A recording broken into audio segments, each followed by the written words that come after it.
로마서에서 가장 무섭고 좀 빨리 지나갔으면 하는 그런 마음도 있지만 어떻게 보면 또 자세히 좀 다뤘으면 하는 부분도 있는 그런 부분입니다. 그런데 자세히 다루면 교회 가서 좀 위로받아야 되는데 죄에 대한 얘기만 한다고 또 그럴까봐 그것도 좀 부담스럽고, 그래서 오늘 본문은 크게 세 단락으로 나눠 설명드릴 수 있습니다.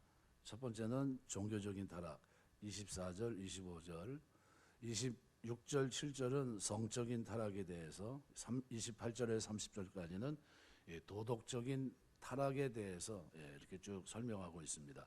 오늘 24절 보시면 이렇게 표현합니다. 그러므로 하나님께서 그들을 마음의 정욕대로 더러움에 내버려 두사 그들의 몸을 서로 욕되게 하셨다. 종교적인 타락인데요. 헬라어로 디오라는 단어, 그러므로라는 단어는 인간이 하나님을 그 섬김의 자리에서 몰아내고 대신 그 자리에 피조물 그리고 인간 자신을 모셔놓은 것에 대한 결과를 보여줍니다. 그래서 하나님께로 번역되어 있는 호데오스란 새로운 주어가 바로 뒤에 등장하면서 그 결과가 종교적으로 타락한 인간에 대한 하나님의 징계다라는 것을 암시해 줍니다. 그래서 인간이 짓는 죄 가운데 가장 더러운 죄는 우상을 숭배하는 죄입니다. 우리가 하나님 앞에 복을 받았는데 어떤 복을 받았습니까? 하나님을 섬기는 자가 된 복을 받았어요. 엄청나게 큰 축복을 받은 겁니다. 1계명이 나 외에 다른 신을 섬기지 말아라. 2계명이 우상을 만들지 말라라는 겁니다. 하나님께서 타락한 인간들을 자기 마음의 정욕대로 더러운 죄, 우상 숭배하는 죄, 그 죄 그대로 내버려 두셨어요. 그런데 그 가운데 여러분은 어떤 사람입니까? 아브라함을 우상을 섬기고 우상을 만드는 집에서 골라 뽑아서 믿음의 조상을 세운 것처럼 여러분을 하나님께서 어떻게 해요? 그렇게 부르신 겁니다. 그죠? 가만 놔뒀으면 우상 섬기다가 그냥 유기되고 버리고 심판받을 수밖에 없는 인생인데, 그런데 하나님께서 어떻게 해요? 고르고 뽑아서 언제요? 창세전 그리스도 안에서. 그죠? 그리고 그때 선택하셨는데 언제 여러분이 이 땅에 태어나 형질이 생기기도 전에, 씨앗을 뿌리기도 전에 하나님이 여러분을 저와 선택하셨어요. 예수 그리스도의 복음이 증거되고, 그죠? 그리고 예수를 믿고 하나님의 자녀로 살 수 있는 이런 은혜 가운데 살 수 있는 그때. 그래서 이게 얼마나 큰 은혜인지 생각할수록 감사합니다. 우상을 섬기지 않고 이제는 살아계신 하나님을 섬길 수 있게 됐다 하는 것이 얼마나 감사한지 모릅니다. 그래서 하나님이 그들을 그대로 놔두셨어요. 우상을 섬기도록 그 죄 그대로 방치하십니다. 정욕대로 더러운 죄 그대로 방치했더니 그 결과가 저희 몸을 서로 욕되게 했고 우상을 섬기게 되면서 하나님의 영광을 가리고 자기 몸을 욕되게 쓰게 됐습니다. 로마서는 바울이 고린도에서 기록했는데, 고린도에 있는 큰 신전에는 창기와 미동, 남자 창기들이 1000명 이상 있었다고 그럽니다. 근데 25절 보시면 이는 그들이 하나님의 진리를 거짓 것으로 바꾸어 피조물을 조물줄보다 더 경배하며 섬김이라. 주는 곧 영원히 찬송할 이시로다. 이렇게 얘기합니다. 타락한 인간들은 하나님을 섬기지 않고 거짓된 우상으로 바꾸어 섬겼다는 겁니다. 그래서 25절은 23절 말씀과 같은 의미입니다. 썩어지지 아니하는 하나님의 영광을 썩어질 사람과 새와 짐승과 기어다니는 동물 모양의 우상으로 바꾸었느니라. 같은 말씀입니다. 그래서 바울은 25절 끝부분에서 우리가 섬기고 경배해야 될 대상이 누구인지를 설명해 줍니다. 주는 곧 영원히 찬송할 이시로다. 아멘. 이렇게 되어 있어요. 주, 창조주, 조물주 하나님, 그 한 분 하나님만 섬겨야 된다는 것을 분명히 말씀합니다. 우리 신앙생활 하면서 주만 섬기게 되시길 주의 이름으로 축원합니다. 그래서 우리가 하나님의 백성이 됐다고 하는 것이 얼마나 큰 은혜인지 알 수가 없어요. 하나님께서 심판하실 때 그 심판은 버림받은 일로 나타난다고 하는 것을 본문에서 볼 수 있습니다. 어떤 모습으로 나타납니까? 그래서 심판을 생각할 때 우리가 생각해야 될 세 가지 문제점이 있습니다. 첫 번째는 심판의 모양이 같지 않다는 겁니다. 두 번째는 심판의 시간입니다. 하나님의 심판의 시간이 내가 생각하는 시간이 아니라고 해서 심판이 없어진 게 아니라 유보된 겁니다. 뒤로 미뤄진 겁니다. 세 번째는 심판이 누굴 통해 이루어지느냐 하는 겁니다. 첫 번째로 예를 들면 만약 우리가 죄를 지었을 경우 당장 벼락이 내린다든가 병에 걸린다든가 그러면 이게 심판인 줄 깨닫게 됩니다. 그런데 그렇게 합니까? 그렇지 않습니다. 이 심판의 형태는 여러 가지입니다. 잘 안 되던 장사가 잘 되는 것이 심판일 수도 있고 병들었던 사람이 건강해지는 것이 심판일 수도 있습니다. 책망보다는 오히려 칭찬받는 것이 진짜 심판일 수도 있습니다. 왜 그러냐 하면 오히려 잘 되는 그것으로 인해서 망하기 때문입니다. 생각할 겨를을 주지 않아요. 오늘 본문은 죄인의 입장에서 보면 형통입니다. 거침없이 자기 하고 싶은 대로 다 하는 겁니다. 그러므로 하나님께서 저희를 마음의 정욕대로 더러움에 내어버려 두사 저희 몸을 서로 욕되게 하셨으니 자기 마음대로 하는 것이 심판입니다. 그러니까 하나님께서 버렸어요. 버림받은 사람은 이제는 내 마음대로 됐다 하는 겁니다. 이것이 심판입니다. 아이들을 우리가 야단칠 때 매도 회차리도 때리고 하지만 요즘은 때렸다면 큰일 납니다. 그죠? 인권 때문에 뭐 누굴 섬기는 건지 모르겠습니다. 위아래가 바뀌어서 이 부모들은 여러 가지 방법으로 아주 극구 말리는데 그런데도 끝내 말을 듣지 않으면 포기합니다. 모르겠다. 네 맘대로 해라 그럽니다. 그게 뭡니까 그게? 심판. 내가 너를 포기했다는 거야. 넌 더 이상 내가 어떻게 해봐도 안 되니까 포기하겠다. 심판의 형태는 여러 가지로 실패만이 심판이 아니라 때로는 성공도 심판이란 말입니다. 그래서 우리는 이것을 모르기 때문에 저 사람은 나쁜 죄인인데 복받고 잘 살고 있고 이 사람은 의로운 사람인데 복이 없다 이렇게 판단합니다. 그런데 이런 판단이 부질없어요. 심판의 형벌도 여러 가지가 있습니다. 획일적으로 생각하면 안 된다는 거예요. 이거 우리는 그렇게 판단할 만한 능력을 권한을 우리에게 주신 적이 없어요. 다만 기도할 뿐입니다. 죄를 진 사람 그 심판일까 아닐까 이걸 보면서 아유 저렇게 되지 말아야지 이 정도에서 그쳐야죠. 심판이다 그러면서 막 정죄하고 그럴 필요가 없습니다. 성도가 핍박이 있을 때 예수 이름으로 순교하는 것이 복입니까? 아니면 감옥에서 풀려나 자유롭게 되는 게 복입니까? 질문 던진 거예요. 아무도 몰라요 그건. 왜요? 하나님이 원하시는 뜻대로입니다. 그죠? 필요하면 하나님이 그저 순교의 길을 걷게 하시겠지만 필요하지 않으면 뭐 구태여 그렇게까지 하실 필요가 있겠냐는 거죠. 지금은 어느 정도입니까? 요한계시록을 보시면요. 순교자의 피가 차기까지 그랬어요. 다 채웠는데 구태여 순교할 필요가 있을까요? 그때는 순교 안 할 겁니다. 하지만 채워야 될 때는 어떻게 될까요? 채워야 됩니다. 초대교회 때 엄청나게 많은 분들이 순교를 했거든요. 그러니까 감옥에서 나온 성도가 편안한 가운데 죄를 짓고 다른 생을 살다가 죽었다. 이게 축복입니까? 축복이라고 볼 수 없어요. 왜? 차라리 감옥에서 그냥 있는 게 낫지 편안한 가운데 죄를 짓고 살다가 죽었으면 그게 무슨 은혜가 되겠습니까? 그러므로 누구도 축복과 저주를 우리의 좁은 생각으로 속단하면 안 됩니다. 저 사람은 저러니까 안 되고 이렇게 생각하시면 안 되겠다는 거죠. 두 번째는 심판의 시간입니다. 언젠가 반드시 심판이 있습니다. 내가 생각한 그 시간대 이루어지지 않았다고 해서 복받지 못했다고 생각해서도 안 되고 심판이 없다 생각해서도 안 되는 겁니다. 시간은 누구 겁니까? 하나님의 거예요. 반드시 축복과 심판은 있습니다. 내가 그 시간을 알 수 없을 뿐이에요. 만약 그 시간을 우리가 알게 된다면 복잡할 것 같습니다. 그죠? 왜요? 카운트다운 할 것 같아요. 카운트다운. 야, 이제 얼마 안 남았다. 이제 며칠이면 이제 심판이 드디어 임한다 이럴 겁니다. 그 축복도 마찬가지야. 며칠만 기다리면 축복이 드디어 임한다 이러고 있을 겁니다. 근데 그게 다 모든 권한이 하나님의 권한에 있습니다. 세 번째로 심판은 누굴 통해 이루어집니까? 어떤 이웃으로부터 주어지기도 하고 원수로부터 주어지기도 하고 혹은 사랑하는 사람으로부터 주어지기도 합니다. 축복과 저주도 마찬가지예요. 그러니까 우리가 이게 생각했던 이 세 가지 이유로 인해서 우리는 축복과 심판을 잘 믿지 못할 때가 있습니다.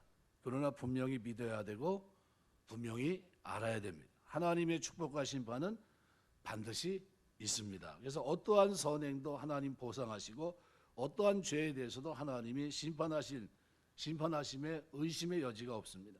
그래서 유기라고 하는 것은 하나님이 최고의 심판을 행하셨다는 겁니다. 버리셨다, 내버려 두는 것, 이게 가장 무서운 심판입니다. 내어버려 두사 하나님의 진노의 절정은 범죄한 인간을 그대로 내버려 두시는 겁니다. 그래서 나는 하나님 말씀을 떠나 반항하는 인생을 살았음에도 불구하고 만사 형통이다. 형통입니까? 아니에요, 그건. 왜요? 내버려 두신 거예요, 하나님. 그럼 뭡니까? 심판하고 연결되어 있는 겁니다. 그것은 자랑이 아니라 자신이 심판 중에 심판, 저주 중에 저주 중에 있다고 하는 반증입니다. 그래서 성경을 보시면 악인이 그저 형통하고 죽을 때도 편안히 죽고 있어요. 그럼 그게 형통입니까? 그게 아니에요. 왜요? 그 후에 심판이 있기 때문이에요. 그거를 아삽이 뭐하다 깨달았습니까? 성전에 들어가서 기도하다 깨달은 거예요. 아, 그게 아니구나. 심판이 있구나. 하나님 반드시 심판하시는구나 라는 겁니다. 그래서 24절부터 27절은 하나님께 버림받은 사람의 삶은 정욕의 노예로 사는 삶이라는 사실을 분명하게 보여주고 있는 겁니다. 우리 살아가면서 하나님을 알고 하나님을 잘 섬기는 여러분의 삶이 흔들리지 않게 되시길 주의 이름으로 축원합니다. 도스토옙스키는 그렇게 말합니다. 만약 신이 참으로 존재하지 않는다고 사람들이 확신한다면 사람들은 못할 일이 없다 그랬어요. 지금 왜 이렇게 됐어요? 왜 유기하는 일이 벌어졌습니까? 하나님의 심판은 없다고 생각했던 겁니다. 사람들이 죄를 지으면서도 이러면 내가 벌받지 않은 신에 대한 의식이 그들의 양심을 억제하고 있기 때문에 어떻게 해요? 그나마 이 정도겠죠. 그러나 사람들이 신이 없다고 확신하게 되면 이 땅에서 어떤 일이 벌어질까 한번 상상해 보십시오. 그 일이 지금 우리 현대에 일어나고 있는 일입니다. 그래서 지금 우리 도덕적으로 이제 문제가 많은데 지금 막 굉장히 많은 문제가 있죠. 근데 문제가 많은데 이제는 이제 보편적인 우리 상식을 뛰어넘는 오히려 우리가 말한 대로 전통적인 가치관을 가지고 이것은 죄다 이렇게 논하고 있는 이것에 대해서 이제는 어떻게 거꾸로 우리가 지적을 받는, 그래서 26절서부터는 이 때문에 하나님께서 그들을 부끄러운 욕심에 내버려 두셨으니 곧 그들의 여자들도 순리대로 쓸 것을 받고 영리로 쓰며 남자들도 순리대로 여자 쓰기를 버리고 서로 향하여 음욕이 부리듯 하며 남자가 남자와 더불어 부끄러운 일을 행하며 그들의 그릇 때문에 상당한 보응을 그들 자신이 받았다 이렇게 얘기합니다. 차마 눈뜨고 볼 수 없는 그런 죄악의 모습이 점점점 이 지구촌에 뒤덮이고 있습니다. 사람들이 죄 속에 들어갈 때 가장 먼저 시작되는 게 뭐냐면 성적인 타락입니다. 그죠? 우상 숭배하고 그다음에 성적인 타락이. 이 성적인 타락이 가장 먼저 나타나는가에 대해서는 이렇게 생각합니다. 성은 하나님이 부부에게 허락하신 가장 아름다운 선물 가운데 하나입니다. 그런데 그 가장 아름다운 이것을 가장 추한 것으로 바꿔놓은 것은 사단의 역사예요. 사단의 역사. 그러니까 성적인 타락이 최악의 자리에 도달하면 나타내게 되는 것이 동성연애입니다. 동성연애. 그러니까 이성을 대상으로 하는 것으로 만족하지 못하고 동성을 실험하기 시작합니다. 바울이 편지를 기록할 때 로마 문화 속에 이미 등장하고 있는 이 문화가 바로 동성애입니다. 26절, 27절의 증언이 바로 그것입니다. 그래서 이로 인하여 하나님께서 저희를 부끄러운 욕심에 내버려 두셨으니 곧 저희 여인들도 순리대로 쓸 것을 바꾸어 영리로 쓰며라는 이 부분이 지금 우리 시대가 안고 있는 딜레마입니다. 그러니까 바울이 편지를 기록할 당시 로마 황제는 신으로 추앙받고 있었습니다. 로마 황제는 사람들이 자신을 신으로 섬기자 자기도 신이라고 생각하게 됩니다. 착각을 일으킨 거죠. 그래서 그 후에는 그가 못할 일이 어디 있겠습니까? 먼저 수많은 여인들을 자기의 성적인 희롱의 대상으로 삼았고 그것으로 만족하지 못하자 마침내 동성을 자기의 사랑의 대상으로 실험하기 시작합니다. 흥미로운 사실은 역사가 로마의 15명의 황제들 가운데 14명이 동성 연애자였습니다. 그 당시 로마의 황제를 신으로 만드는 작업에 종사한 사람들이 로마의 철학자들이었습니다. 일종의 어용 철학자들이죠. 그런데 그 로마의 대부분의 철학자들이 또한 동성 연애자였다고 합니다. 바울은 이 하나님을 떠난 그 당시의 삶의 현장을 그래서 신랄하게 고발하고 있는 겁니다. 결국 그들은 어떻게 되었습니까? 그들은 그 당시에 이미 그 대가를 지불하고 있었습니다.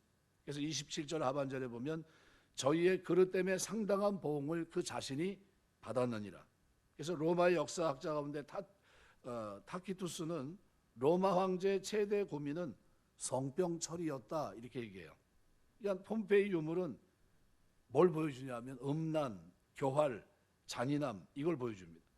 AD 79년에 정지된 시간으로 우리에게 보여주는 것이 바로 그런 타락을 보여줍니다. 죄의 말로가 무엇인지를 정확하게 지적하고 있습니다. 그래서 잠언은 우리에게 이렇게 얘기합니다. 잠언 14장 9절 미련한 자는 죄를 심상히 여겨도 심상히 여긴다는 가볍게 여기는 걸 말합니다. 정직한 자 중에는 은혜가 있느니라. 그러니까 심상히 여긴다는 건 대수롭지 않게 여긴다는 거예요. 그러니까 우리 예수 믿는 사람과 안 믿는 사람의 차이는 뭐예요? 말씀의 가치를 가지고 그죠? 말을 하기도 하고 말씀의 가치를 가지고 순종하며 살아갑니다. 약속을 붙잡고. 믿지 않는 사람들은 하나님도 없고 말씀도 신뢰하지 않아요. 그러니까 절대 진리가 없으니까 가치도 상대화시킵니다. 우리 시대가 어떤 시대예요? 상대 진리 시대예요. 절대 가치는 없다. 포스트 모더니즘. 이게 우리가 사는 시대예요. 그럼 어떻게 됩니까? 우리만 구원이 있는 게 아니라 이 우리의 모든 영역에 다 구원이 있다. 이렇게 얘기해요. 이게 뭐 말이 안 되는 거죠. 그래서 26절, 27절은 하나님을 떠난 인간들의 성적인 타락. 그래서 26절은 이를 인하여 종교적인 타락의 결과로 인해서 바로 성적 타락이 시작됐다는 거예요. 그러니까 이거 가만히 보세요. 우상을 섬기는 사람들의 다음 행로는 뭡니까? 우상만 섬기고 맙니까? 아니요, 성적 타락으로 넘어지는 겁니다. 그러니까 하나님께서 저희를 부끄러운 욕심에 내버려 두신 겁니다. 여인들도 순리대로 쓸 것을 바꾸어 영리로 썼다. 그죠? 순리라는 것은 창조 원리대로 사는 걸 말하고 영리는 창조 원리를 거스려서 하나님이 세우신 질서를 파괴하는 걸 말합니다. 27절은 아주 구체적으로 설명을 합니다. 그와 같이 남자들도 순리대로 여자 쓰기를 버리고 서로 향하여 음욕이 불리듯하며 동성애를 얘기합니다. 호모섹스, 동성애, 레위기 20장 13절, 그죠? 누구든지 여인과 동침하듯 남자와 동침하면 둘 다 가증한 일을 행함인즉 반드시 죽일지니 자기의 피가 자기에게로 돌아가리라. 지금 어느 정도 우리 이 시대가 타락을 했냐 하면요, 신학교에서 모 신학교에서 우리 커밍아웃이라고 그러죠. 동성애자를 자기를 나타내는 거 무지개예요, 무지개. 무지개 옷을 딱 입고 7명이 서가지고 무지개 그 현수막을 들고 우리는 동성애자입니다 이렇게 하면서 어떻게 시위를 하는 게 있어요. 말도 안 되는 일이죠. 몇 년 전서부터 지금 신학교 안에서도 그런 일이 벌어져요. 그리고 어떤 사람은 신학교를 졸업했는데 나는 무슨 레즈비언입니다. 나는 동성애 목사입니다. 동성애 목사라는 게 자기들이 붙인 거지 가능한 얘기입니까? 그런데 그게 불가능한 일이 지금 일어나고 있어요. 그래서 동성애 목사들끼리 지금 어떻게 해요? 그래서 미국 감리교회가 나눠졌어요. 동성애를 인정하는 목사, 인정하지 않은 목사로 교단이 나눠졌어요. 지금 점점점 이것이 어떻게 해요? 계속 가속화되고 있어요. 우리나라 지금 이렇게 우리나라도 지금 만만치 않죠. 만만치 않아요. 큰일이 많이 일어납니다. 그래서 그럼 어떻게 해야 되는가? 구원받은 사람들은 어떻게 살아야 되는가? 고린도서 6장 18절에 보면 이렇게 음행을 피하라. 사람이 범하는 죄마다 몸 밖에 있거니와 음행하는 자는 자기 몸의 죄를 범하느니라. 우리 몸 뭡니까? 하나님이 사신 거룩한 전입니다. 어떻게 사셔야 돼요? 이제는 거룩하게 살아야 되겠죠. 그럼 어떻게 해요? 음행을 피해야 됩니다. 여러분, 요셉이 죄를 어떻게 이겼습니까? 죄를 피하면서 이겼어요. 피하면서. 우리 신앙생활은 우리 옛날 우리 고사 성어에 맹모지교 삼천이라는 단어 아시죠? 맹자 이제 교육을 위해서 몇 번, 3번이나 옮기면서 그죠? 거기서 그래야 비로소 얘가 책을 읽고 그죠? 뭐 이렇게 되는 장면인데 지금 지금 뭐 해야 되냐, 어떤 시대냐면요, 지금 피해야 되는 시대입니다. 그래서 마지막 요한계시록에 보면 거룩한 자는 그래도 거룩고, 그다음에 더러운 자는 그대로 더럽고, 지금 바뀌지가 않아요. 그 틀에서 그대로 살아갑니다.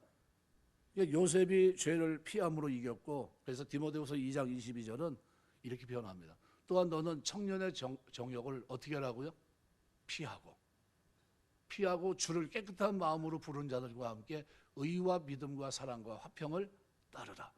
피할 거 피하라는 겁니다. 피하지 않으면 어떻게 돼요? 청년의 정욕, 그것 때문에 문제를 일으킬 소지가 대단히 높다는 거예요. 그래서 28절서부터는 도덕적인 타락에 대해서 얘기합니다. 하나님께서 저희를 상실한 마음대로 내버려 두셨다. 상실했다는 말은 금속학에서 사용했던 말입니다. 어떤 금속에 불순물이 너무나도 가득 차서 가치를 잃어버렸다. 이거를 찰스 콜슨이라는 사람은 이렇게 얘기합니다. 다른 자기 부부간의 성적인 게 아니라 남자와 남자로 더불어 이렇게 쾌락을 즐기는 그 모습을 이걸로 상실했다는 표현으로, 무슨 얘기냐면 더 이상의 감흥이 없는, 더 이상의 자극이 없는 그런 모습으로. 그러니까 무슨 얘기냐면 점점점 합당치 못한 일을, 결과가 뭡니까? 옳지 못하고 해서는 안 되는 일을 하도록 내버려 두셨는데, 상실했다는 말은 완전히 어떻게 해요? 이제는 가치를 잃어버려서 그냥 버릴 수밖에 없는 그런 상태입니다. 그런데 이 모습을 우리가 조금 더 지켜보면요, 그래서 28절에 보면, 28절 한번 보실까요? 이렇게 표현합니다. 또한 그들이 마음에 하나님 두기를 싫어하며 하나님께서 그들을 그 상실한 마음대로 내버려 두사. 28절 그냥 띄어나 보세요.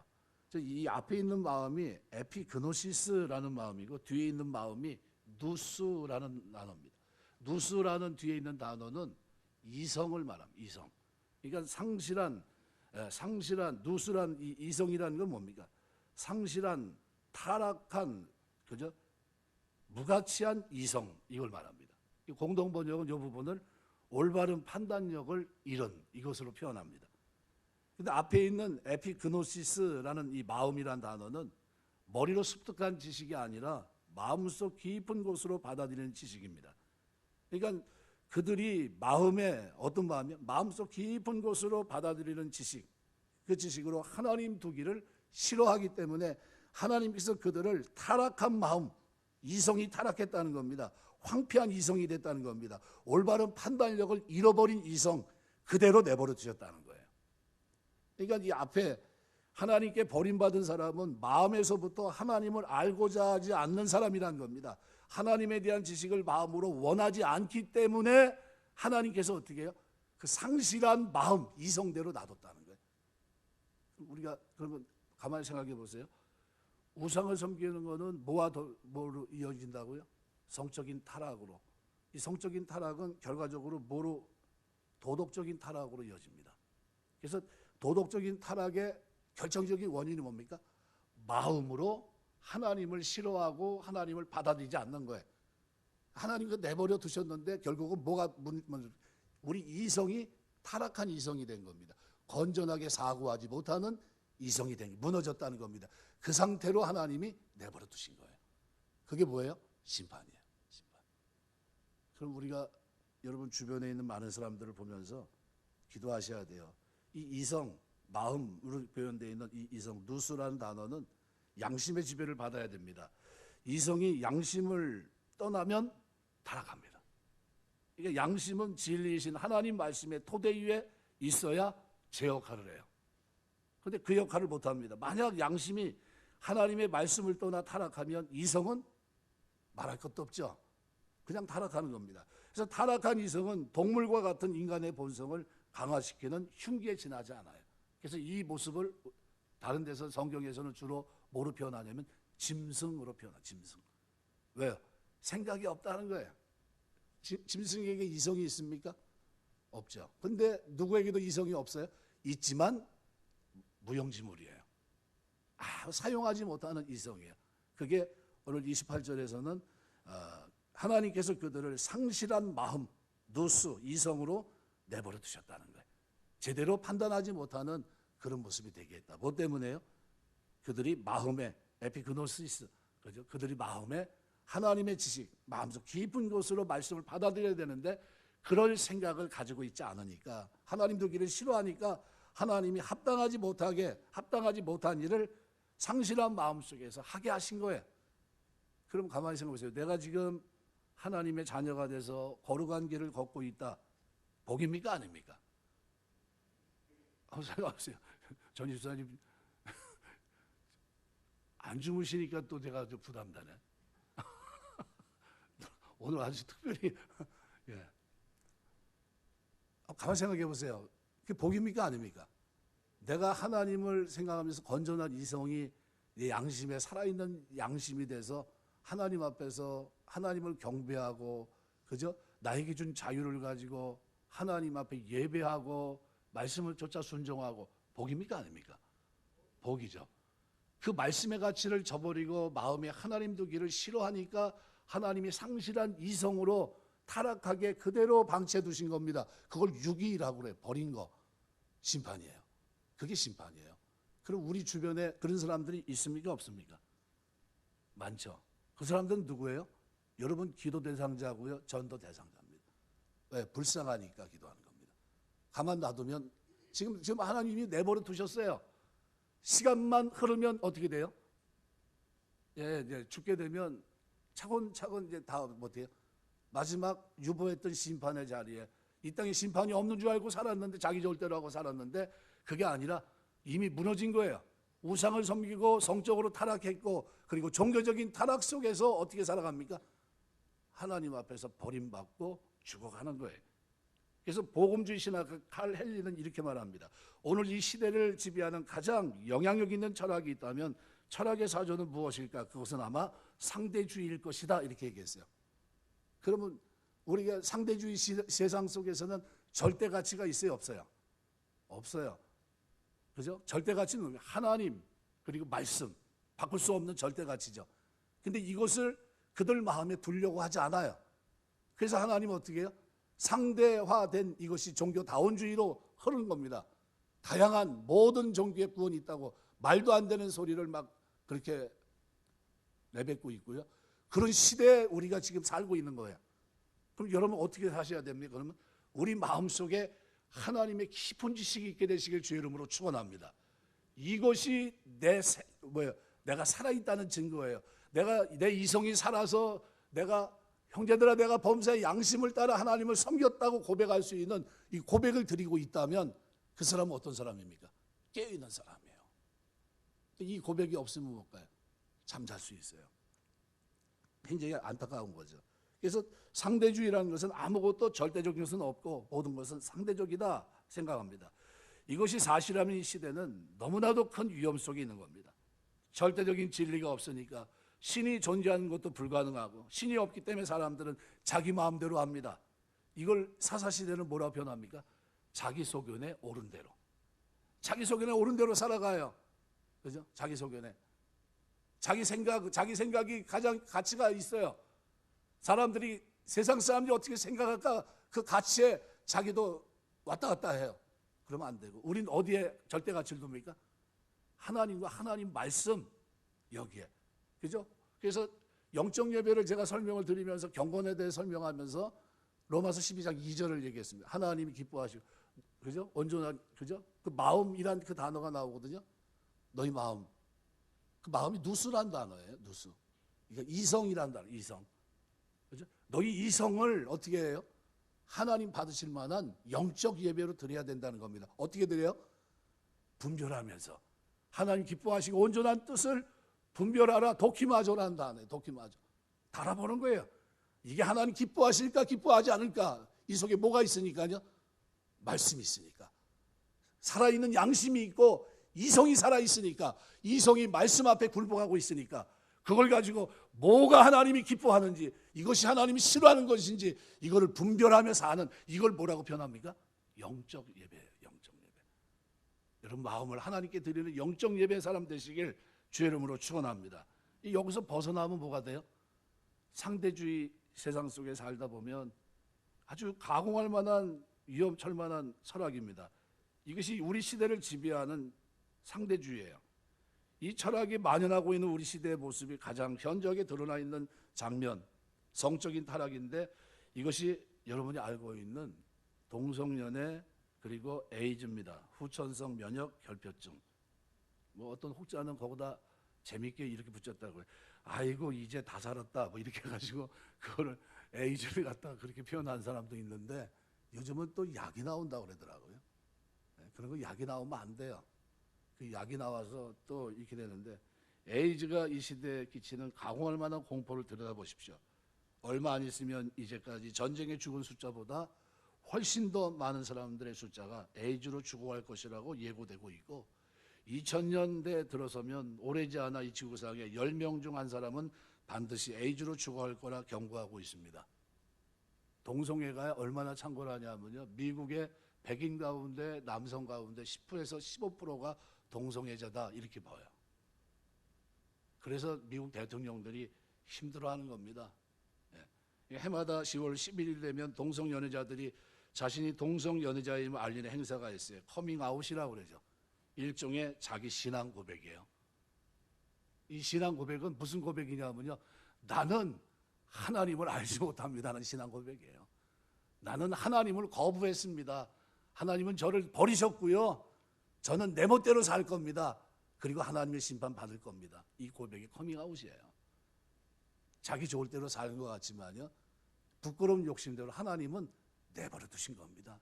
그래 니네 그렇게 살다가 그래 심판 한번 받아라. 이런 얘기예요. 이게 굉장히 무서운 겁니다. 그래서 28절 그러면 도덕적으로 버려진 자의 운명 어떻게 될까? 21가지를 여기다 기록을 해놨어요. 내버렸다는 것은 인간의 타락한 성품, 상실한 이성에 내버려 뒀다는 겁니다. 이성이 제 역할을 하지 못해요. 쉽게 말하면 나침반 역할을 못하는 겁니다. 그죠? 전기 이게 공사하는 사람들이 이게 테스트기 가지고 이렇게 해보잖아요. 망가지면 이게 됩니까 안 됩니까? 자기 혼자 막 놀아요. 체크를 할 수가 없어요. 왜? 자기 혼자 움직이니까. 무슨 말입니까? 하나님의 말씀의 가치로 정확하게 세워져 있지 않으면요, 그냥 흔들리는 겁니다. 뭘 어떻게 해보지도 못하는 거예요. 이게 옳은 건지 이것이 잘못된 건지도 깨닫지 못하고 그냥 죽어가는 겁니다. 그래서 하나님께서 그럼 어떤 죄에 대해서 이렇게 내버렸을까? 불신앙에 대해서입니다. 마음에 하나님 두기를 싫어하니까. 그죠? 여기 싫어한다는 에피그노시스라는 이 마음, 여기 하나님이 어떤 지식이라고요? 그냥 머리로 습득하는 지식이 아니라 마음속 깊은 곳으로 받아들인 지식, 이거를 하나님 말씀은 마음속에 두려고 하는 이런 생각이 없으니까 내버려 두신 거예요. 그럼 우리 신앙생활은 초점을 어디에 맞춰야 될까요? 하나님의 말씀을 내 마음속에 깊이 새기고 그것이 나에게 뭐가 돼? 절대 가치가 돼서 순종하고 충성하고 섬기고 사랑하며 이 땅을 사는 겁니다. 그런 은혜가 있게 되시길 주의 이름으로 축원합니다. 이게 경건한 사람들이에요. 그래서 28절 마음에 하나님 두기를 싫어하며 그 죄에 대해서 하나님의 심판이 임합니다. 거역할 뿐 아니라 하나님을 기피하고 가능한 한 하나님과 만나지 않으려고 하고 이것이 바로 일부러 짓는 죄입니다. 우리가 교회 나올 때마다 시간 은혜를 받는 것이 아니라 어떻게 해야 됩니까? 졸기도 하고 그냥 왔다 가기도 하고 근데 말씀을 듣는 동안은 내 마음이 균형을 유지할 수 있습니다. 어떻게 해요? 이게 잘못된 거구나. 고쳐야 되는구나. 이게 하나님 앞에 잘못이었구나. 뭐 하는 겁니까? 도키마주 하는 거예요. 분별하는 겁니다. 내가 세상 사람들이 그렇게 사는데 내가 그렇게 살고 있었구나. 그럼 어떻게 해야 됩니까? 돌아서야죠. 왜요? 우리에게는 무슨 지식이 있어요? 신지식이 있어요. 신지식. 하나님에 대한 지식. 그죠? 피상적인 지식이 아니라 우리의 영혼을 살리는 영혼에 대한 구원에 대한 지식입니다. 그래서 우리가 말씀을 들을 때마다 여러분이 말씀의 반석에 든든히 세워지게 되시길 주의 이름으로 축원합니다. 내려가는 선도 있고 죄를 지어도 그 이상은 안 되는 선이 마지노선이 우리에게 있는 겁니다. 누구 때문에요? 하나님이 우리를 선택하시고 부르셨기 때문에 우리에게는 절대 가치가 있습니다. 사람의 마음은 언덕에 있는 수레와 같아요. 언덕에 있는 수레는 어떻게 됩니까? 누가 잡아줘야 됩니다. 안 잡으면 어떻게 될까요? 곤두박질 칩니다. 하나님으로부터 버려진 결과, 심판의 결과를 보면 여기 쭉 기록되어 있습니다. 몇 가지라고요? 21개. 모든 불의, 추악, 불의는 의와 반대된 것입니다. 그죠? 하나님께로 향하지 않고 반대로 가는 거예요. 저주의 길입니다. 하나님이 부정하는 사람들의 의를 논한다는 것은 웃긴 일입니다. 의와 진리, 양심은 다 하나님을 믿는 가운데 말할 수 있는 거예요. 그러니까 하나님이 계시지 않는다면 의롭게 살아갈 이유가 어디 있습니까? 없죠. 그건 불이에요. 그러니까 하나님이 없다는 사람에게는 무슨 의가 있겠습니까? 있을 수가 없어요. 추악, 다른 사람을 해롭게 하는 욕망입니다. 탐욕, 법을 떠만 욕망을 말하는 것은 욕망 자체는 죄가 아닙니다. 그런데 하나님을 떠날 때는 그 욕망이 굴레 벗은 욕망이 됩니다. 법을 떠난 욕망, 양심이 제재를 받지 않는 욕망, 진리를 떠난 욕망 어떻게 됩니까? 하나님을 떠난 욕망으로 무서운 결과를 초래할 수밖에 없어요. 시기, 악한 마음에다가 하나님 없는 마음이 합쳐질 때 나타나는 겁니다. 악한 마음에 자기 현실을 시인하지 않고 욕망을 부릴 때 시기가 나타납니다. 내 힘이 미치지 못하기 때문입니다. 내 처지대로 형편대로 만족해야겠는데 다른 사람의 처지를 보고 시기 질투합니다. 내가 먹지 못하면 남도 못 먹게 하려고 하는 거죠. 이것은 하나님 없는 불신앙적인 심령에서 내린 심판의 결과예요. 이게 시기는 뭐예요? 은혜로운 결과가 아닙니다. 이것은 버려야 되는 겁니다. 분쟁, 하나가 되리려 해도 잘 안 돼요. 왜요? 하나님께서 상실한 마음에 분쟁이란 심판의 결과를 내렸기 때문에. 그죠? 절대로 하나가 안 됩니다. 사기, 하나님 없는 지혜의 결과입니다. 진실을 상실한 욕망의 결과가 사기예요. 수근수근대는 귓속말, 너 하나 나 하나만 알자 하는 거죠. 근데 하나님 보시는데 어떻게 우리끼리만 알 수 있습니까? 위에 하나님 보시고 우리가 다 알고 있는데 하나님만 돌려놓고 수근수근대는 것은 잘못된 겁니다. 올바르지 못하죠. 하나님 미워하는 것, 능욕하는 것, 교만한 것 다 불신앙입니다. 자랑하는 것, 악을 도모하는 것, 부모 거역하는 것, 이거 다 뭡니까? 결국은 이거 다 병든 심령의 결과입니다. 우매한 것, 자기 나름대로 지혜로운 것 같지만 결국은 어리석은 자들입니다. 하나님께로 버림받은 심령은 반드시 밀어냅니다. 배약, 약속을 배반하는 것으로 하나님 앞에 정직하지 못해요. 우린 약속을 기다린 사람인데 이 사람들은 약속을 알기 우습게 합니다. 다음으로 주신 말씀도 이 모든 악이 잘못된 것으로 하나님께서 벌 주심을 알고 있다는 겁니다. 안다는 것이 문제예요. 왜냐하면 아는데 그치기 때문입니다. 실천이 없다는 겁니다. 귀를 알고 있으면서 그 죄를 행한다는 겁니다. 여기에 죄가 더 커집니다. 알고 죄를 짓기 때문에 지성을 거역하는 행위를 범하는 겁니다. 마지막으로 더 무서운 죄가 고발되고 있는데 32절 하반절, 자기들만 행할 뿐 아니라 그 행하는 자를 옳다 한다. 어떻게 된 겁니까? 뒤집어진 겁니다. 이제는 아주 완전히 뒤집어져서 절대같이 말씀을 가지고 하나님 중심으로 건전한 이성, 깨어있는 이성을 가지고 살아있는 양심을 가지고 말씀을 쫓아가는 사람들에게 그들은 정반대의 모습을 보여줍니다. 어떤 타락입니까? 하나님 앞에서 종교적인 타락, 성적인 타락, 이 모든 것들이 결국은 하나님의 심판을 받는 자리로 나아갑니다. 도덕적인 타락에서 끝나지 않고 결국은 하나님의 심판을 받습니다. 말씀을 맺겠습니다. 우리 시대가 어떤 시대인지 여러분이 꼭 아셔야 돼요. 바로 상대주의 시대입니다. 그럼 이 시대에서 우리가 뭘 붙잡고 사셔야 됩니까? 하나님 말씀의 절대가치, 그를 분별할 수 있는 은혜가 있어야 됩니다. 이게 내 능력입니까? 아니면 하나님 성령께서 도와주십니까? 성령께서 도와주세요. 어떤 사건이 딱 벌어지면 내 안에서 세상에서 가장 쫓아올 수 없는, 만들 수 없는 소프트웨어가 있습니다. 누굽니까?